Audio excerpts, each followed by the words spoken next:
they are praying for me that the business will open again and, encourage me, give me words of encouragement. And I find that very strange because in these days and time, you don't have people you do business with do that. And that's a really plus for Gasper with me.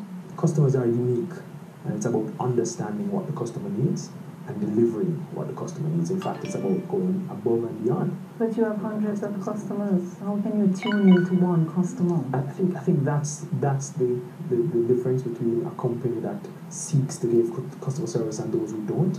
At the very least, you can have broad segments, so you understand the uniqueness that characterize different segments of customers. In our business, you have commercial customers. You understand what a hotel needs. A hotel needs solid technical competence, and therefore you bring that to them.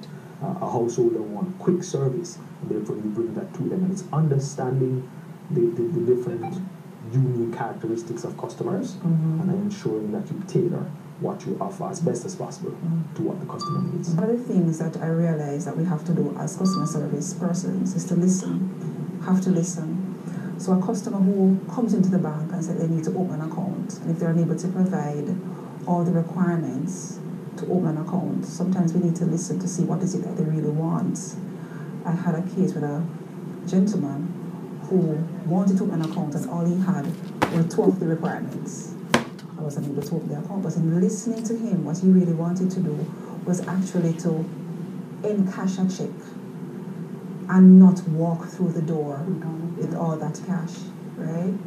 He wanted also to ensure that the check was in cash because he wanted to ensure if he came tomorrow, the customer who paid him would still have that money in his account.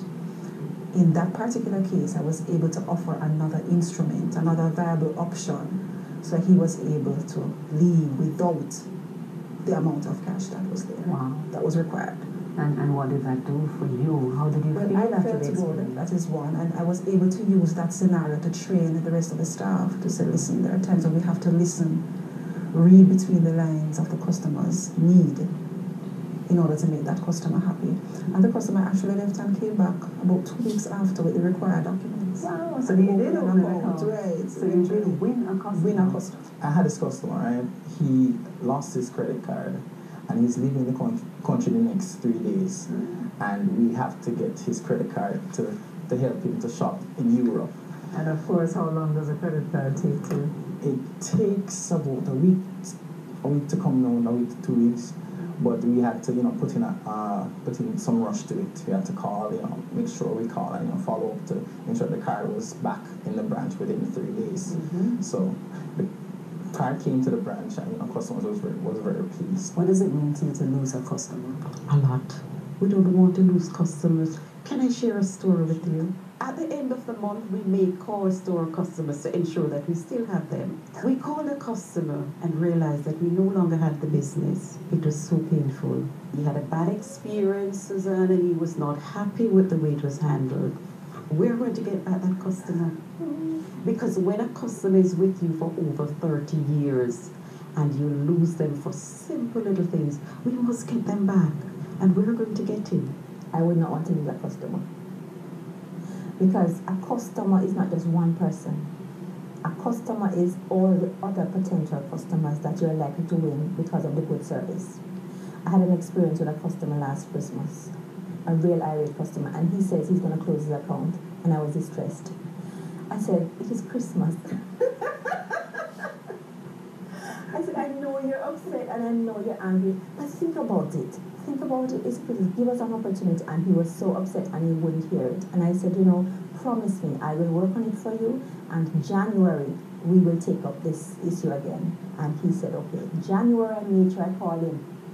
And he said, you called me? And I said, yes. And I worked with that customer, nursed that customer back, and I was elated when he told me that he has changed his mind, and he has also convinced his brother to come and open an account with him. Wow. You don't want to lose customers. You want customers to remain loyal for life. Within the financial industry, all banks, all insurance companies offer the same product, same service. They may just have different names, but it has to be the quality service that you give that differentiates the product? Good customer service that I've experienced, mostly in banks, because they have to smile, they say good morning, they refer to you by name, so that makes the customer more comfortable. I remember I'm attending the Supreme Court, and I had a matter to be stamped at the stamp office. And it was the final day for it to be stamped. Outside of that, I would have had to pay a penalty, and I had to get back to court at 2 o'clock. And they really did a fantastic job in facilitating me. In Mr. Wallace's case, we know that he has several errands to run on a daily basis. And so he will come in, he will leave his bearer, and we will know who the bearer is, so that in the event that he's not able to come in, she will continue with the transaction for him. There might be customers who might fall ill, not able to come in, and once you give us a call, let us know what it is that they need. They're going to send someone in for them. We can facilitate their transactions. It's extremely important to know your customer. It's one of our policies. We have to know each customer. Daily we have a lot of challenging customers that come here, but basically we're really promoting customer retention. So we actually have to rise above the challenges, and basically just meet the customers' needs. Do you consider your customers unique? I think so. They're unique and special. And so as you plan products and services, you have to take that into consideration. It's never a broad brush for everybody. You have to become familiar with the little idiosyncrasies of your customers, and as best as possible, seek to meet every need. How do you find the customer service here? Well, excellent actually. Came in, we went to the information desk, and we got all our questions answered, and we were directed over here. And within a couple minutes, we were seated in front of a service rep, so that was great. What I like is that if your account is in approaching difficulty, you're warned, right? And nothing drastic is done without you being informed. I like that approach about NCB, that they are tolerant and they are protective, because it's important that you feel protected by your bank. And when you come into the bank, what sort of service do you get? A fantastic service, very courteous, professional, and they get me through quickly. Yeah, the floor managers came in. What can I do? How can I help you this morning? And make you comfortable. And she was most generous to us and kind. And these are the things we need. To treat the public decently. And it is very good here.